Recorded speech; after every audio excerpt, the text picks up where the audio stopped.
Does he go to the park? He goes to the park? What is the right way to say it? Having troubles forming sentences and questions in English? Well, this video is gonna help you. Hello friends, welcome to your Christian Productivity channel. I am Luciana Sampaio and let's get started.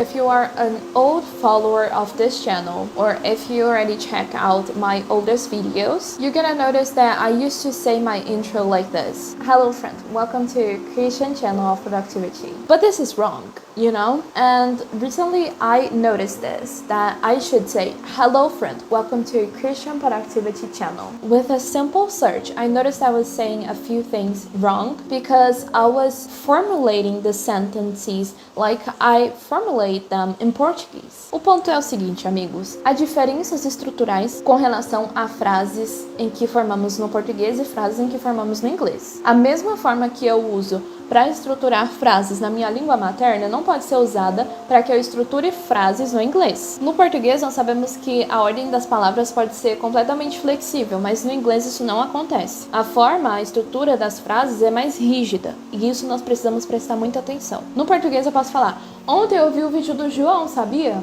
E ao mesmo tempo eu posso dizer, eu vi o vídeo do João ontem. Mudou alguma coisa? Alguma das frases está errada? Não. As duas estão corretas e eu posso estruturar as duas da forma que eu preferir. Mas no inglês isso não acontece. A ordem se torna mais rígida. Então a gente não pode simplesmente inverter as palavras sem que o significado mude. Em inglês, a estrutura básica para a maioria das frases é sujeito, verbo e objeto. SVO. Sujeito é quem está realizando a ação. Verbo, obviamente, é a ação que está sendo realizada. E objeto é o que está recebendo a ação. Vamos voltar para o exemplo da minha intro? Hello friend, welcome to Christian Productivity Channel. Neste caso, o adjetivo productivity vem antes do substantivo channel. E esse é um padrão na estrutura de frases no inglês. No português, por outro lado, a gente podia falar canal de produtividade cristã ou canal cristão de produtividade, como geralmente eu falo. Não haveria muita diferença, mas no inglês é importante, fundamental, que esse padrão seja respeitado. Mas eu acho importante eu usar erros que eu cometi para que vocês observem também que meu inglês não é perfeito. Eu estou ainda em processo de aprendizado e isso é importante, a gente reconhecer que comete erros sim, mas que isso não tira de nós a fluência. Então vou dar outro exemplo que eu cometi algum errozinho aqui. Eu estive anunciando a Semana da Fluência nos últimos vídeos, inclusive a Semana da Fluência foi muito boa. Gente, para quem participou, eu agradeço por ter confiado na minha indicação. E a semana foi incrível. Eu tive contato com tanto conteúdo que eu não tinha antes. E o professor Diego, ele é incrível. Ele sabe passar o conteúdo de uma forma muito didática. É possível aprender. As pessoas saíram de lá com um plano. Todos estão muito empolgados para continuar seguindo e lutando até alcançar a fluência. Mas em alguns momentos em que eu estava anunciando a Semana da Fluência, eu usei a frase Week of Fluency, o que é uma tradução direta do que eu estava falando em português. Mas quando a gente parte e leva em consideração o padrão da língua inglesa, é importante falar Fluency Week, não Week of Fluency. E isso eu observei só de ouvir o Diego falando Fluency Week. Daí vem a importância novamente em você escutar e prestando muita atenção no que a pessoa está falando, porque aí você vai conseguir consertar erros sem que essa pessoa precise falar para você. Essa mudança ocorre porque no inglês os adjetivos geralmente vêm antes dos substantivos. No português nós temos a tendência de colocar adjetivos depois dos substantivos. Então, Semana da Fluência e no inglês Fluency Week.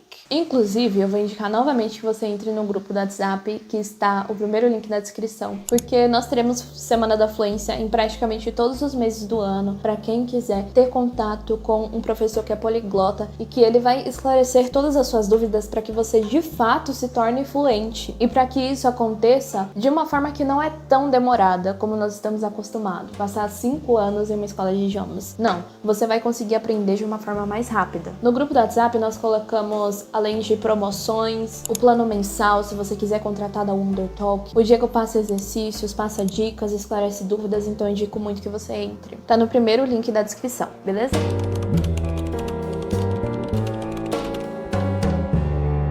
Os auxiliares também podem confundir muito a nossa mente quando estamos aprendendo. E o que são auxiliares? Basicamente são os verbos que eles não têm um significado sozinhos. Eles precisam do acompanhamento de alguma coisa para ter um significado. Mas esses verbos, eles são fundamentais para que a gente consiga formar frases, perguntas negativas e também entender mais sobre os tempos verbais. Eu peguei um exemplo muito clássico, que é o do. Ele não tem um significado específico, mas ele é fundamental para a formulação de perguntas e também serve para a formulação de frases negativas. Sem eles, não é possível estruturar esse tipo de frase da forma correta. Então vamos aos exemplos para que fique mais claro. Do you like pizza? Nós precisamos usar o do para estruturar a pergunta, porque se eu simplesmente falar you like pizza, isso estará completamente errado no inglês. No português, nós temos o costume de falar ei, você gosta de pizza? Você vê que a gente não tem um verbo antes para poder estruturar a pergunta, mas no inglês é fundamental que a gente coloque o do antes. Do é usado para inverter a ordem e formar a pergunta, e o verbo like fica na forma base. Beleza, e quando vamos fazer perguntas no presente simples, usamos o do e o does, exceto em verbos modais, como will ou can.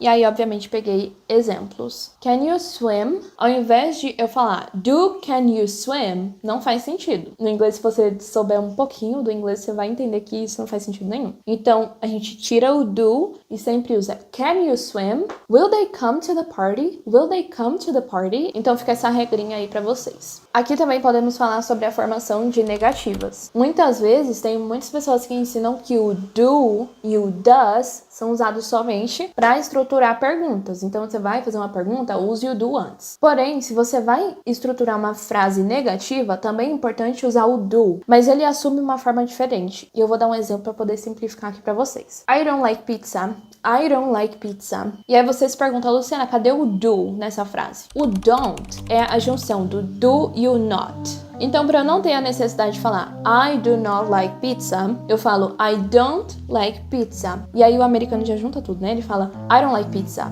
Não, I don't like pizza. I don't like pizza. Então, para negar uma frase no presente, nós precisamos usar o do e o does, mais o not. Então vai ficar don't ou doesn't.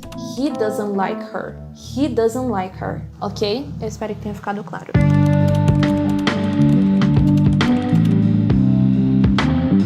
O segredo está em ouvir, gente. Tendo aulas com o Diego, a gente observa que o segredo de tudo está no ouvir. Nós precisamos escutar muito para que a gente consiga dominar aquela língua. Se você escutar uma música, por exemplo, é bem mais fácil de conseguir internalizar o conhecimento, porque esse tipo de coisa você grava através do contexto, como eu falei no vídeo da semana passada. Ou seja, use as situações para gravar esse tipo de regra, observe muito a ordem das palavras e tente imitar.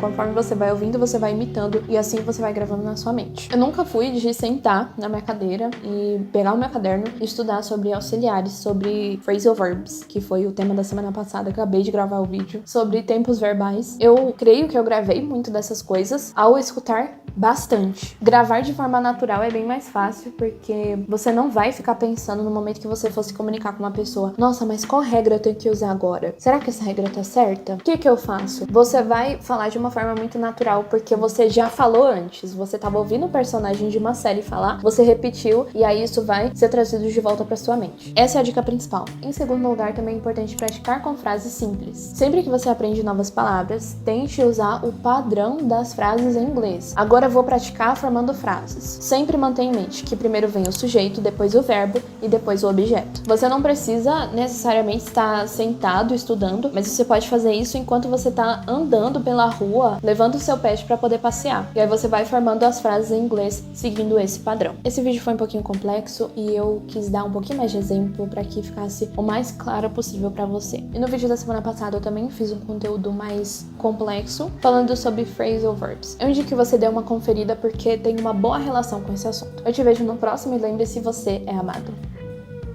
Tchau!